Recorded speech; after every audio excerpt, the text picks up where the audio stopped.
Entonces el carcelero los sacó y les dijo: Señores, ¿qué debo hacer para ser salvo? Ellos le dijeron: Cree en el Señor Jesucristo y serás salvo tú y toda tu casa. Y le hablaron la palabra del Señor a él y a todos los que estaban en su casa. Este es el pastor Alan Rodríguez de la iglesia Fuente de Vida en Ciudad Colón, San José, Costa Rica. Esperamos que seas bendecido por esta palabra.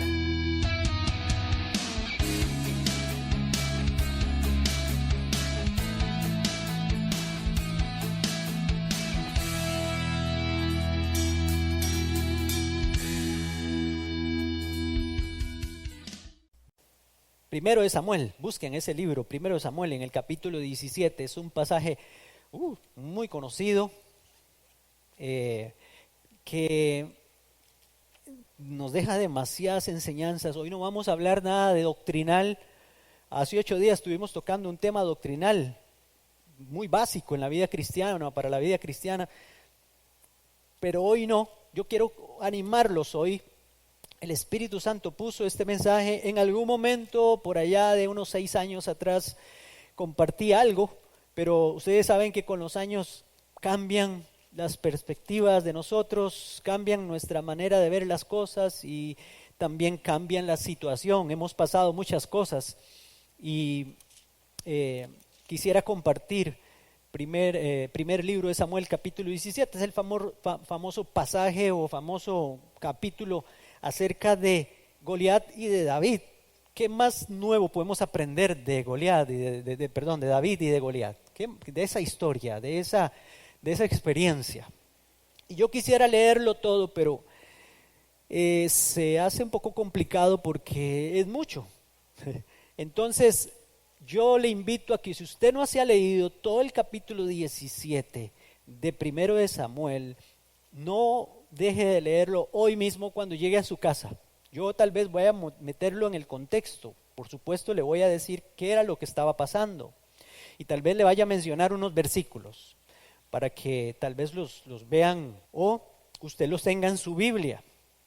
Empieza diciendo en el capítulo 17, versículo 1, que los filisteos se reunieron sus ejércitos para la guerra.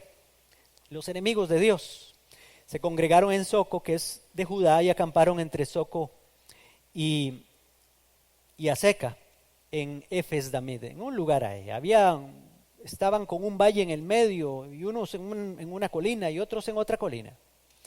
También Saúl y los hombres de Israel se reunieron, acamparon en el valle de Ela y se pusieron en orden de batalla contra los filisteos. Todos saben y han oído esta historia, y si no, la han visto en alguna película de Semana Santa. Bueno, el asunto es que los filisteos estaban sobre un monte a un lado e Israel estaba sobre otro monte al otro lado, y quedando ese valle entre los dos. Y voy a leer estos versículos que siguen porque son importantes, porque nos dicen quién era no solo quién era este Goliat, sino también cómo lucía este Goliat y qué andaba, cómo vestía. Dice, salió, versículo 4, entonces del campamento de los filisteos un paladín llamado Goliat. Era de Gat, oriundo de Gat, que medía 6 codos y 1 palmo de altura. Llevaba un casco de bronce en su cabeza y vestía una coraza de malla. Vaya haciéndose la idea, un casco, una coraza de malla pesadísima. Pesaba 5,000 ciclos. Si usted tiene una versión más moderna, seguramente se lo dice ahí en libras o en kilos. Bueno, pero esto no es tan importante. En la coraza en sus piernas tenía canilleras de bronce y una jabalina de bronce a la espalda. El asta de su lanza era como un rodillo de telar y la punta de su lanza pesaba 600 ciclos de hierro. Delante de él iba su escudero. Goliat se paró y dio voces a los escuadrones de Israel diciéndoles: ¿para qué os habéis puesto en orden de batalla? ¿No soy yo un filisteo, vosotros los siervos de Saúl? Escoged de entre vosotros un hombre que venga contra mí. Esa es la historia de Goliat. Empezó a decirles también muchas cosas feas, improperios. Pero vea lo que dice el versículo 11.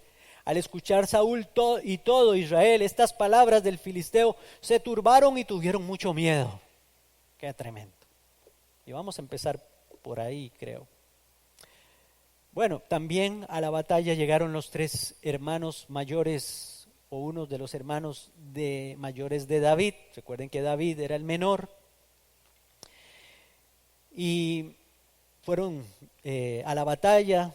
Eso lo hacía este filisteo Goliat por la mañana, por la tarde, durante 40 días. Imagínense lo que estar 40 días oyendo a un hombre que se sale en la mañana a decir un montón de tonteras, insultos, blasfemias, cosas de esas. Luego en la tarde, luego al otro día, durante 40 días. Y esta gente sentía miedo.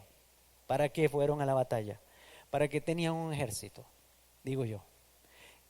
Pero lo peor de todo esto no era solamente que tenían miedo y el pueblo. Creo que lo peor en este caso de Israel aquí es que no tenían un liderazgo, no había un hombre enfrente que los instara o que los inspirara a enfrentarse a Goliat, a enfrentarse al pueblo de Israel, aunque murieran. Este Saúl era un hombre apático, era un hombre que el pueblo lo seguía en todas las cosas. Y de esto vamos a hablar, porque en algún momento, como les dije, lo compartí. Y vamos a hablar de la apatía, porque necesitamos nosotros en este tiempo donde se nos ha levantado un montón de Goliats, un montón de gigantes. El título de este mensaje es Apatía, el mayor de los gigantes, porque el mayor de los gigantes aquí no era Goliat. El mayor de los gigantes aquí estaba dentro de ellos, estaba en ellos, estaba en medio de ellos. Mire lo que dice el versículo 24, ahí mismo en el capítulo 17. Todos los hombres de Israel que veían a aquel hombre huían de su presencia y sentían gran temor. Todos, incluyendo a su líder, Saúl. Con un líder así, ¿para qué liderazgo? Entonces, tengo aquí algunas cosas, pero yo quiero leérselas, porque cuando vamos a la definición de lo que es apatía, engloba o conlleva algunas otras cosas, aparte de lo que tal vez ya conocemos como apatía. Dice el diccionario que es una falta de emoción, es una falta de motivación, es una falta de entusiasmo. ¿Usted ha visto a alguien así? ¿Conoce a alguien así? ¿Ha visto un grupo así? ¿Ha visto una iglesia así? ¿Ha visto una empresa así? ¿O ha visto una familia así? No sé, piense. O durante esta pandemia que hemos pasado, muchos han caído en esta apatía. Y esto comporta indiferencia ante cualquier estímulo externo, incluso. O sea, se vuelve la persona o quien sea indiferente a las cosas que están pasando, a las cosas que suceden. Entonces, nosotros ¿qué tenemos que buscar o procurar? Que esa apatía y esas cosas no hagan cabida en nosotros, porque pueden llegar en cualquier momento. Salen en la mañana, salen en la tarde, vuelven a salir en la mañana, a salir en la tarde, porque vienen diciéndonos cosas para que caigamos en ese estado de no querer pelear, en ese estado de no querer luchar, en ese estado de no querer ir a la batalla y rendirnos, aún antes de que haya un pleito, como ellos les había pasado. La apatía no debemos verla como una reacción ante una situación, sino más bien como un estado del ser humano, algo que lo gobierna, un sentimiento más bien que lo paraliza y más bien llega a convencerte. Y eso podemos llevarlo al plano individual de cada uno de nosotros. Gente que no prospera, gente que no surge, gente que no sale de donde está, porque fue formado en apatía, como aquí pasó, o cayó en ese estado y de ahí no puede salir. Es como dejar que la corriente te arrastre y dejarte llevar, es hacerte a la forma, acomodarte. Por ejemplo, la pobreza. ¿Hasta qué punto la gente que es pobre, hemos hablado de eso, se hace a la idea de ser pobre, y a algunos más bien les conviene ser pobres, que hemos hablado de ese asunto? El desaseo, la cochinada. en las casas, en las familias, en la forma en que anda la persona o las personas vestidas o presentadas en la calle, van a los trabajos así, no sé. El pecado también.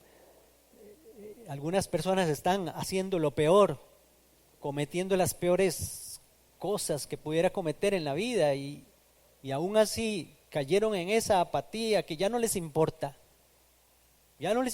con quién se meten, con quién andan o qué cosas hacen. Todo eso tiene que ver con apatía.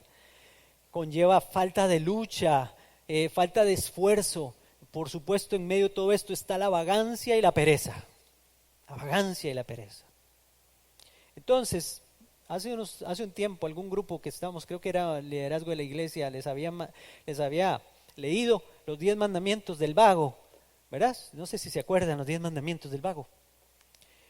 El primer mandamiento del vago dice: se nace cansado y se vive para descansar. El segundo mandamiento dice: ama a tu cama como a ti mismo.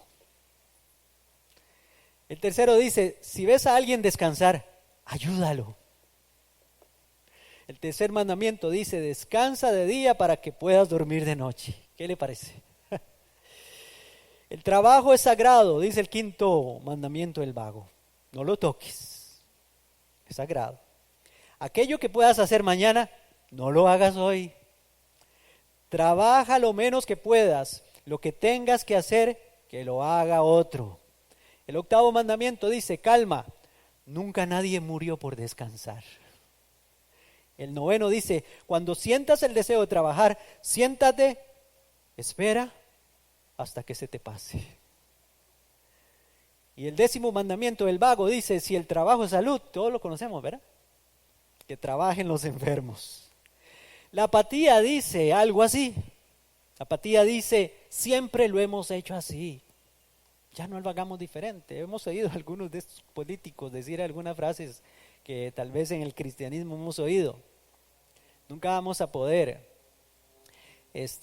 surgir haciendo lo mismo que siempre hemos hecho, ¿verdad? Pues el apático dice: siempre lo hemos hecho así, así es que no me venga a decir que lo hagamos diferente. Nadie ha intentado hacerlo antes. Eso también dice la apatía. Como nadie lo ha intentado, entonces nadie lo haga mejor. ¿Para qué? Así estamos bien. Tranquilos, quedémonos así. Cuando ya estábamos acomodados, dice la apatía, ay, vinieron a incomodarnos. Así vivimos bien, dicen otros. No me molesten, no quiero dejar de vivir como estoy. Otros dicen, la apatía dice: no podemos hacerlo. El no podemos, que tanto oímos. No tenemos tiempo, dicen otros. De paso, aprovecho para decirles: uno tiene tiempo para lo que decide tener tiempo. Algunos dicen: no tengo tiempo para leer la Biblia, tengo mucho trabajo. No tengo tiempo para orar, tengo mucho trabajo. No tengo tiempo para ir a la iglesia. No tengo tiempo, dice la apatía. Requiere esfuerzo y recursos y no los tenemos. Esa es otra de las frases de la apatía. Les decía, y aprovecho que vamos por aquí, aprovecho porque es algo que creo que nos concierne a todos, a decirles que hace unos meses, después de que construimos este lugar, levantamos este lugar y hicimos los baños, levantamos este lugar y hicimos tanto que hubo que hacer. Habíamos adquirido 2 deudas, una de $10,000 que se pagó durante la pandemia, terminó de pagarse ese año, durante la pandemia. Qué glorioso es el Señor, ¿verdad? Dios es bueno. Y quedó una otra deuda de 6 millones de colones que el Señor ha ido supliendo, por supuesto, a través de ustedes, a través de sus diezmos, a través de sus ofrendas, a través de su generosidad, a través de lo que el Señor ha suplido para ustedes, y ustedes han seguido siendo generosos, todos hemos seguido siendo generosos, y de esos millones, gracias al Señor, ya solo se deben 2, solo 2. Usted le puede dar un aplauso al Señor por eso. ¿Qué son 2 millones? No es nada. Y para Dios nada es caro. Yo solo le pido que usted siga siendo igual de generoso y dándole al Señor lo que le corresponde. y si quiere más, pues dele más también, para que salgamos de eso y sigamos haciendo la obra del Señor. Desde que llegamos aquí, o antes, mejor dicho, de que llegáramos a este lugar, cuando estábamos en el otro local, les dijimos, esto va a ser transitorio, no se acomoden mucho. Vamos para otra cosa, vamos para algo mejor todavía. No sé cuánto duraremos para eso, pero mientras estemos aquí y pase esta pandemia y todo esto y veamos este lugar lleno, entonces ya el Señor nos suplirá otro lugar donde irnos. Les cuento eso para que sepan cómo Dios nos sigue bendiciendo, cómo Dios sigue haciendo su obra y sigue siendo fiel. Él respalda, Él paga los gastos. Amén. Cuando Dios llama, Él paga los gastos. Nunca se les olvide eso. Cuando las cosas son de Dios, Él paga los gastos. Y si nos pusiéramos a contarles, hermanos, si pusiéramos a contar así, a sumar,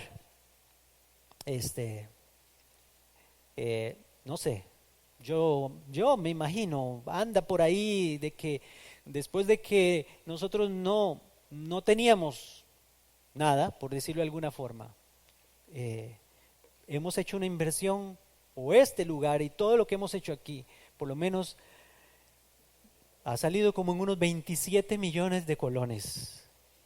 Algo que no lo teníamos, algo que no sabíamos, pero como estoy predicando aquí acerca de la apatía, si hubiéramos sido apáticos, todos ustedes y yo, no estaríamos en este lugar, no hubiéramos visto la mano de Dios, estaríamos conformados. Y por eso les digo que este lugar no es permanente, es transitorio y el Señor tendrá todavía algo mejor para nosotros más adelante. Amén. Bueno, todo requiere esfuerzo, todo requiere recursos, pero vamos, sigámosle poniendo, porque todavía faltan muchas cosas que hacer. Siempre la obra de Dios y siempre lo que usted haga, cualquier cosa que usted emprenda, requiere trabajo. Familia, situación, que usted quiera levantar una empresa, un nuevo emprendimiento, como hemos visto que aún en medio de la pandemia y en medio de nosotros, hemos visto a gente surgiendo con nuevos trabajos y nuevas empresas, y han pasado aquí a dar testimonio de las cosas que Dios ha hecho. A esta Blanquita que pasó un día esto es a dar testimonio aquí. Ahí está el ejemplo de Fabricio también. Si contáramos el testimonio de Fabricio, algún día vamos a pedirle que haga un resumen, porque si ponemos a Fabricio a darnos el testimonio aquí, tienen que traerse cobija y todo, ¿va? Bueno, gloria a Dios por eso, por las cosas que ha hecho en la vida de Fabricio y Eileen, ¿verdad? Y Noé, por supuesto. Y todavía falta mucho que ver en la vida de ustedes.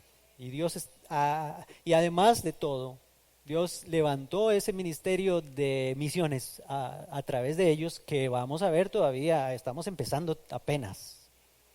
Bueno, ¿qué hubiera pasado si Noé, por ejemplo? ¿Qué hubiera pasado si Noé y sus hijos hubieran sido apáticos? Piensen en eso. Piensen en el trabajo que conllevó hacer un arca del tamaño, sin patín, sin sierra, sin nada de esas herramientas que tenemos ahora, sin un aserradero para cortar tablas, sin todas las cosas que tuvieron que hacer ellos. Piensen en eso. Piensen en Moisés. ¿Qué hubiera pasado si Moisés hubiera dicho al Señor cuando lo llama en la zarza? No, Señor, qué pereza, devolverme a Egipto otra vez, tantos kilómetros, no, estoy bien aquí. ¿Ah?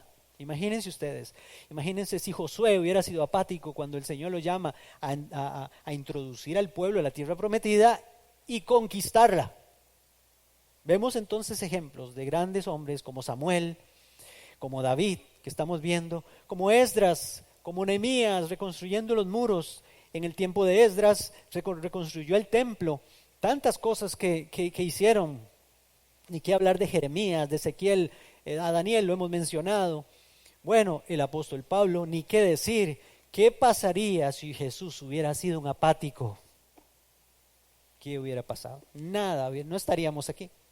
Simplemente no estaríamos aquí. Estaríamos perdidos, sin esperanza, sin Dios, para el infierno todos juntos, si Jesús hubiera sido un apático. pero yo me lo imagino levantándose cada mañana a hacer la voluntad de Dios, a trabajar con su papá, a buscar la presencia de Dios, a leer las escrituras, a edificarse, porque sabía que llegaría un momento donde empezaba su ministerio, tenía que estar totalmente fortalecido para llegar a la cruz, morir por nosotros, terminar su obra.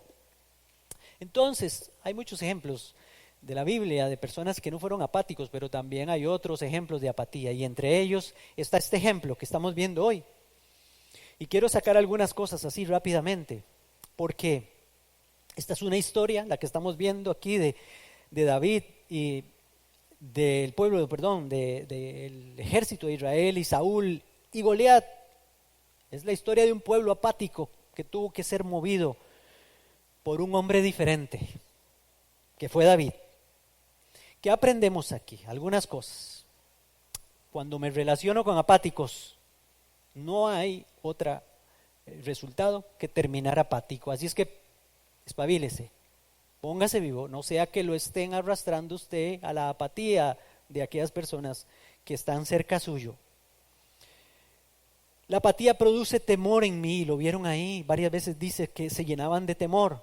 La apatía solo nos hace poner la mira en el gigante. Ellos solo veían al gigante, nada más al gigante, y cada vez lo amplificaban más. La apatía amplifica más cualquier cosa. ¿Cuáles son los gigantes de nosotros? La apatía va a engrandecer su enfermedad. La apatía le va a engrandecer el padecimiento, le va a engrandecer todas esas cosas, y la gente incluso termina engrandeciendo tanto a su gigante, a su enfermedad o a su problema o a su deuda, que terminan casi adorando aquel problema. Lo engrandecen. Jefes malos, salarios escasos, crisis económica, tiempos difíciles como el que estamos pasando, maridos toscos, hijos desobedientes, todos esos son los gigantes que se levantan todos los días contra nosotros. Pero si yo soy apático, se me van a hacer más grandes y más grandes y más grandes cada vez por mi actitud. Saúl era un apático. Como les decía, los apáticos solo pueden decir no se puede. Mire el versículo 33. El versículo 33, cuando David llega delante de Saúl, Saúl le dijo a David: tú no podrás ir contra aquel filisteo y pelear con él, porque eres un muchacho, mientras que él es un hombre de guerra desde su juventud. ¿Qué le parece el apático de Saúl? El líder. Tú no podrás. Pues aquel vino con todo el deseo de levantarse contra el filisteo. Y quiere minimizarlo y quiere apachurrarlo. No vas a poder, eso es un niño. Jeremías en algún momento le dijo al Señor: Señor, es que yo no sé qué decir, soy un niño. No digas que sos un niño. Yo voy a poner mi palabra en tu boca para que la hables. Usted, cuando venga algo a su mente, a su corazón, es que no, Señor, es que no sé qué decir, es que no puedo hablar. No diga eso. Deje la apatía y el Señor le pondrá en su mente, en su corazón, las cosas que usted va a enseñar o hablar. No sea como Saúl. Los apáticos le aplican la lógica humana a todo. Le dijo: sos un muchacho y aquel es un hombre de guerra. Si Dios está con nosotros, ¿qué importa que aquel sea un hombre de guerra o no sea un hombre de guerra? ¿Qué importa si aquel problema los médicos dijeron que es incurable? ¿Qué importa si tenemos un Dios maravilloso y más grande, sanador? ¿Qué importa si la deuda está muy grande, pero el Señor puede hacer algo para sacarnos de eso? Ayudarnos a salir de aquel problema. No importa si vemos que ese muchacho adolescente no tiene remedio, porque así nos han dicho. No importa, Dios puede hacer algo grande. No importa si vemos que el futuro presidente de la república es fulanito de tal o fulanita. Dios puede sacarnos y ayudarnos, porque Él es un Dios que todo lo puede. Entonces, los apáticos creen que los gigantes se vencen con armas naturales. Yo no sé si lo han visto aquí en el pasaje. Más adelante, Saúl en el versículo 38 dice: Saúl vistió a David con sus ropas, nada menos, oiga. Puso sobre su cabeza un casco de bronce y lo cubrió con su coraza. Ciñó a David la espada sobre los vestidos y probó a andar, porque nunca había hecho la prueba. Y David le dijo a Saúl: no puedo andar con esta. pues nunca lo practiqué. Entonces David se quitó aquellas cosas y tomó sus armas. Los apáticos creen que así se vence a los gigantes, con las armas que ya tenemos natural. ¿Para qué quería este Saúl? Pregunta, ¿para qué quería este Saúl tanto mate, tanta armadura? Para darle brillo a la armadura, para echarle filo a la espada sin usarla. ¿Para qué tanta armadura si no la usaba? Él era el primero que tenía que ir a metérsele al gigante y no lo hizo. Estoy seguro que si hubieras ido contra aquel gigante como fue David, Dios lo respalda. O, aunque muera en el intento, el pueblo se hubiera levantado en guerra, no sé.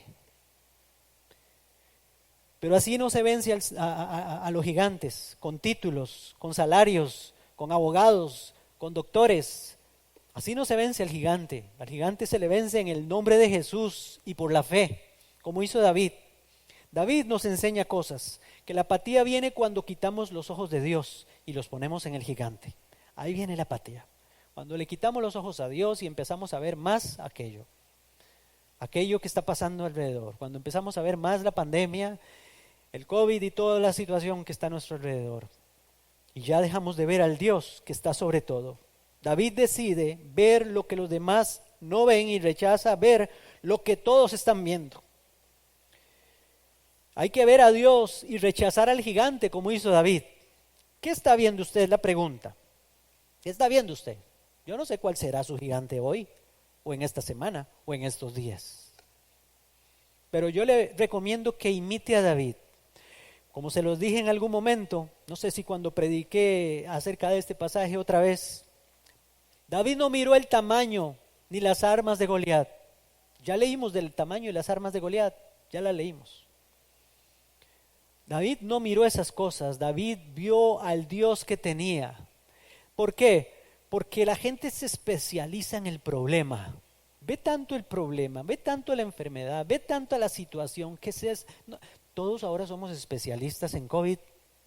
Ya todos no sabemos el COVID de pies a cabeza, cómo funciona, cómo se contagia, cómo no se contagia, qué mascarilla usar, qué no mascarilla no usar, cómo tengo que hacerle el distanciamiento, dónde puedo estar sin mascarilla, dónde puedo estar. Todos somos expertos en COVID. ¿Seremos así de expertos en Dios que está por encima de eso? Por encima de cualquier situación. David maximizaba.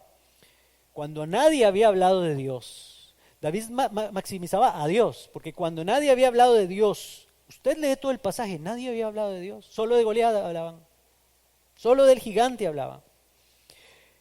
Lo habían mencionado 1000 veces, David viene y amplifica a Dios.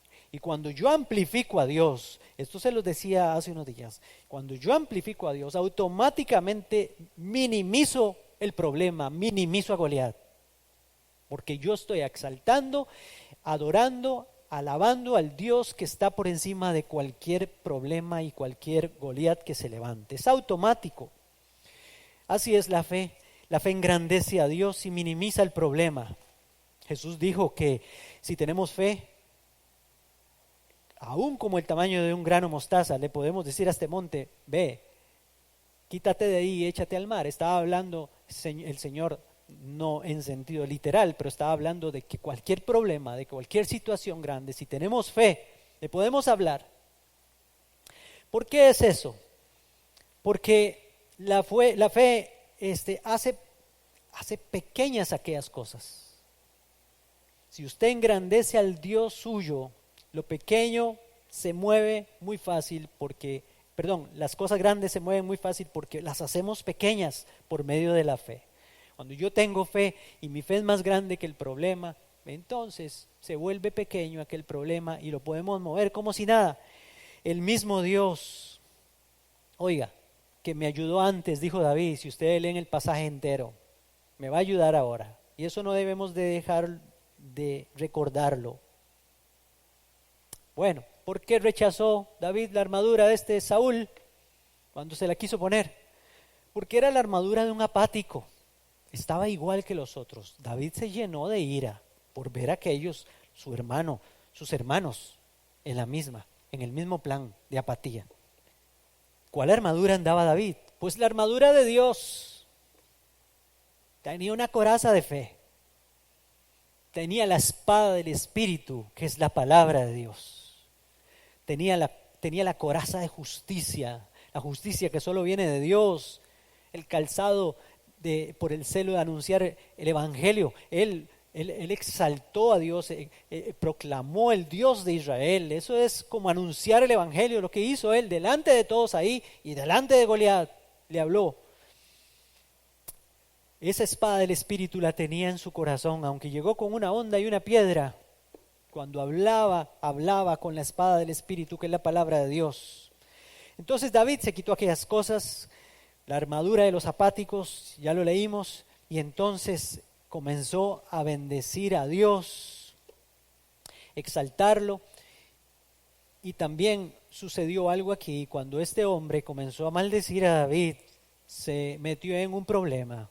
El problema que se metió fue con el Dios de Israel, porque dice la palabra: bendeciré a los que te bendigan y maldeciré a los que te maldigan.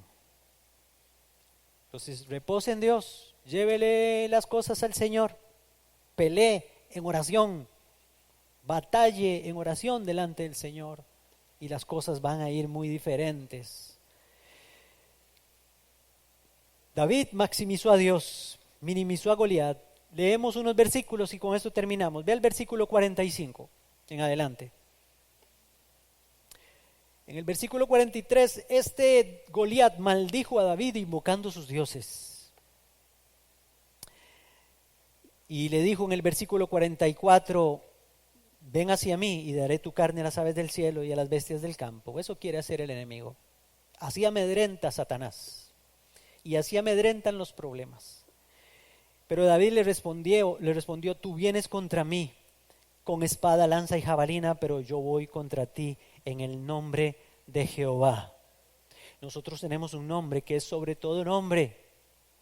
En ese nombre es que debemos ir a emprender.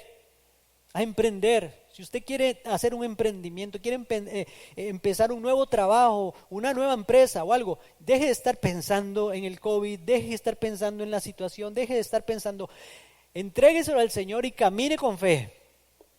Y va a ver que, porque es que nuestra dependencia es del Señor. No vea las cosas alrededor y emprenda en el nombre del Señor. Mire lo que sigue diciendo. Mencionó ahí el nombre de Jehová de los ejércitos. Luego dice, el Dios de los escuadrones de Israel, a quien tú has provocado. Jehová, vuelve a hablar de Jehová, te entregará hoy en mis manos. Yo te venceré y te cortaré la cabeza. Y hoy mismo entregaré tu cuerpo y los cuerpos de los filisteos a las aves del cielo y a las bestias de la tierra. Y sabrá toda la tierra que hay Dios en Israel. Miren cuántas veces exalta a Jehová, a Dios. Dice el versículo 47, y toda esta congregación sabrá que Jehová no salva con espada ni con lanza, porque otra vez, de Jehová es la batalla y Él los entregará en nuestras manos. Por lo menos, no sé, 5 veces, 6 veces menciona a Dios, menciona a Jehová en 3 versículos, enseñándonos la clave de esta victoria. La clave de esta victoria era que David no era un apático y que su confianza estaba solo en el Dios de los cielos, el mismo que usted conoce y que yo conozco. Sigamos adelante, a pesar de lo que venga, a pesar de lo que pronostiquen, a pesar de lo que digan, usted siga adelante porque la batalla es del Señor. Venza primero la apatía, venza primero ese gigante, porque ese es el mayor de los gigantes. Y cuando lo vencemos, podemos seguir adelante haciendo lo que Dios nos llamó a hacer a todos, a todos. Esto no es solo para la obra del Señor, es para las cosas que usted haga en su vida diaria. Hermano Alexis se animó también, hermano Alexis, a emprender en medio de la pandemia. Y ahí está, levantó una tiendita allá en Acerrí, se fue lejos, pero aquí está, véalo.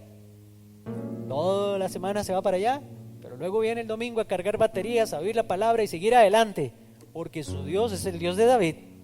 Y el hermano no es ningún apático, venció la apatía en algún momento de su vida, si es que la tuvo. Y en el nombre de Jesús, en el nombre de Jehová de los ejércitos, siguió adelante venciendo eso. Cualquier cosa. Mis hijos, es que yo no sé, pastor, estoy preocupado si tendré para pagarles el colegio, no sé si tendré para pagarles la universidad. Sígale creyendo al Señor, venza ese gigante, venza esa apatía, porque el Señor le va a dar para todo lo que usted ocupe, para todo lo que usted necesite. Amén. Póngase de pie. Oramos al Señor. Por eso es que le cantamos a Él, al Señor: quiero entregarte mis sueños, voluntad haz en ellos, mi corazón te lo entrego. Entrégueselo a Él. Pero también piense, hermano y hermana, ¿cómo está usted ahora? Es fácil en este tiempo de la pandemia volvernos apáticos. Es fácil. Nos ha invitado esta pandemia a hacernos apáticos, a hacernos perezosos. Como les leía en los mandamientos, uno de los mandamientos era: ama tu cama como a ti mismo, ¿verdad? Hablando de las personas que no solo les gusta dormir. Y yo sé, necesitamos descansar. Y el descanso no es malo. El descanso es bueno cuando usted está cansado de trabajar. Pero si el descanso o lo que usted hace no es descansar, sino es pura apatía, pues hay que cambiar el asunto. Porque todos los días, a veces incluso en horas del día, hay que descansar. Los que tienen trabajo propio, que pueden hacerlo porque se cansaron mucho en la mañana, ¿verdad? O sea, Dios nos dejó también el descanso. Es bueno, tampoco es trabajar y trabajar sin descansar, porque eso nos va a llevar al agotamiento y también a colapsar, ¿verdad? Eso es importante. Pero, hermanos, sigamos adelante, no importa la edad que usted tenga. Estoy hablando de jovencitos o estoy hablando de mayores. Todavía hay mucho que hacer. Todavía hay mucho que emprender. Nunca es tarde. Y más si somos creyentes, más si tenemos la Biblia que nos anima cada vez que la leemos, el Dios de la Biblia que va delante de nosotros. A veces hay gente que no conoce a Cristo, hermanos, que hasta que le da a uno vergüenza de cómo esas personas son más emprendedores, se animan más a hacer las cosas que los otros, los hijos de Dios. Jesús dijo en algún momento: los hijos de las tinieblas son más sagaces que nosotros. No, pónganse las pilas. ¿Cómo los hijos de las tinieblas van a ser más sagaces que los hijos de la luz? Son más vivos, dice Jesús. Eso es lo que estaba diciendo. Sean mansos como palomas, pero seamos astutos como las serpientes también. Ay, no, yo quiero ser paloma, no me hablen de serpiente. No, hay que ponerse vivo igual que una serpiente. Son unos animales muy sagaces, dice Jesús. Todas esas cosas a veces no las queremos ver o no las vemos en la palabra, pero hay que hacerlas. Entonces yo quiero, por el Espíritu Santo, que usted salga hoy motivado por la palabra de Dios. Ya no vea más al gigante, maximice a Dios y verá cómo se le va a minimizar ese gigante y se le va a hacer así, tan chiquitillo, que usted le va a poder pegar una patada y mandarlo por allá y salir adelante en cualquier cosa que usted emprenda, cualquier cosa que usted quiera hacer, conforme a la voluntad de Dios, por supuesto. Padre, te damos gracias, Señor, en el nombre de Jesús, porque piensas en nosotros cada día, piensas en nosotros en cada momento. Gracias por tu palabra, gracias por la doctrina que hay en tu palabra, la enseñanza, como la que compartíamos hoy hace 8, Señor, pero también gracias por esas palabras, Señor, que nos das, porque sabemos que también tú eres un Dios de proezas, y en ti, dice tu palabra, haremos proezas.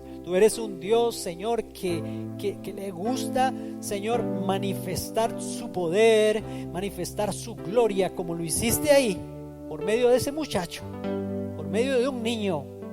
Hiciste cosas que los adultos apáticamente se negaron a hacer por miedo, por temor. Se olvidaron de ti, Señor, y confiaron en ellos mismos. Padre, que nosotros podamos tener ese liderazgo que tuvo David. Con razón llegó a ser rey de Israel, con razón, porque el líder que tenía, ayúdeme a decir, Señor, con razón. Y David les enseñó que es en la presencia de Dios que se cargan baterías, que es en la presencia de Dios que se llega a confiar, que es en la presencia de Dios que se deja la apatía, que es en la confianza mientras luchamos contra leones, contra osos, contra lo que venga, que ahí tomamos confianza porque sabemos que Dios está conmigo. Si estuvo conmigo antes del 2020, estará conmigo en medio del 2020 y en medio de la pandemia y en medio del 2022 también. Ese es el Dios que tenemos. Ese Dios eres tú. Gracias, Señor, en ti confiamos, en nadie más. Señor, yo renuncio en este momento, yo renuncio, Señor, a la apatía, yo renuncio a la pereza, yo renuncio, Señor Dios, a todo aquello que me quiere coaccionar y que me impide levantarme a emprender, Señor, ya sea para tu reino, ya sea, Señor Dios, para que yo prospere y también, por supuesto, apoye el reino de Dios, para que mis hijos crezcan mejor, Señor, para que pueda ofrecerles mejores oportunidades y mejor calidad de vida, Señor Dios. Yo renuncio a hacerle caso al diablo que me ha dicho que yo soy pobre. Yo renuncio a hacerle caso al diablo, Señor Dios, que me ha dicho que yo no puedo, como le dijeron a David. El mismo líder se lo dijo, Señor, pero tú eres mi líder, Señor, y tú me dices que yo puedo. Si en el nombre tuyo voy, Señor, yo voy a poder, Señor. Yo quiero ser como David, quiero ser como Josué, yo quiero ser como Noé y sus hijos, Señor, y su familia. Yo quiero ser, Señor, yo quiero que mi familia sea como esas familias emprendedoras en la palabra de Dios, Señor, que si no hubieran hecho aquello, Señor, las cosas hubieran sido muy diferentes. Pero gracias, Señor, por los ejemplos que hay en tu palabra, Señor, que a pesar de todo, Señor, siempre estás ahí, siempre estás conmigo, Señor. Tú me vas a suplir la economía, lo que necesito para este negocio que quiero hacer. Tú me vas a suplir, Señor, los dólares. Tú me vas a suplir los colones que necesito, Señor, para invertir en esto que necesito invertir, Señor, porque quiero surgir más, quiero crecer más. Quiero, Señor Dios, ayudar a otros también, Señor. Quiero dar empleo a otras personas, Señor. Yo quiero ser, Señor Dios Todopoderoso, como esas personas, como Abraham, Señor Dios, que tenía criados y tenía rebaños y tenía mucha gente, como Job, personas que tú les diste bendición sobreabundante porque eran personas que confiaban en ti, Señor, como David, Señor, en nombre de Jesús. Y que el enemigo sea avergonzado, Señor. Yo me quito la armadura de Saúl, me la quito, porque la armadura que necesito es la armadura tuya, Señor. Decido tener fe, decido ponerme la coraza tuya, la coraza de la justicia que tú ganaste por mí, el cinturón de la verdad, Señor. Toda la armadura tuya, Señor, en tu nombre. Decido llevarla, renunciar a la armadura de Saúl, Señor, en el nombre de Jesús. Ese escudo de la fe, Señor, y la palabra de Dios, que es la espada del Espíritu Santo, que siempre está en mi boca para maximizarte a ti y minimizar cualquier cosa, Señor, que se quiera levantar. En el nombre de Jesús. Que así sea, Señor. Amén.